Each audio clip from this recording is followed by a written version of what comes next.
Paris, où l'on nous signalait tout à l'heure des débordements, 26 blessés, de nombreuses interpellations également.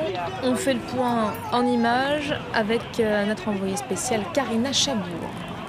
Je me trouve actuellement à l'intersection de l'avenue du Maine et du boulevard du Montparnasse où le cortège, vous le voyez, a repris, mais juste à l'instant, un cortège qui est régulièrement stoppé avec une forte odeur de gaz lacrymogène qui se trouve au niveau du boulevard Necker. Juste derrière moi, vous voyez sans doute cette fumée blanche et on entend régulièrement des grenades assourdissantes dans le ciel.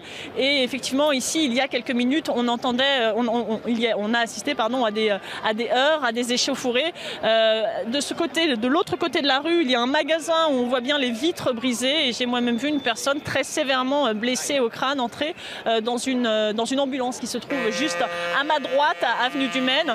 Alors là, disons que le cortège a repris, donc il semblerait que c'est un petit peu, on entend à nouveau un petit peu les slogans de Force ouvrière, mais c'est vrai qu'il y a ne serait-ce que 5 minutes, l'ambiance était beaucoup plus lourde, beaucoup plus, sombre, avec des cortèges nourris, mais une nouvelle fois émaillés de violence. La préfecture de police parisienne fait état de jets de projectiles par plusieurs centaines de personnes encagoulées, évoque également 6 interpellations.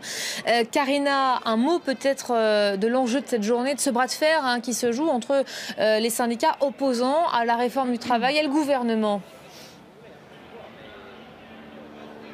Écoutez, un gouvernement qui s'affiche toujours aussi ferme sur ce texte et qui ne veut absolument pas à la fois le retravailler, ni le retirer, ni toucher à l'article qui fait le plus polémique, le fameux article 2.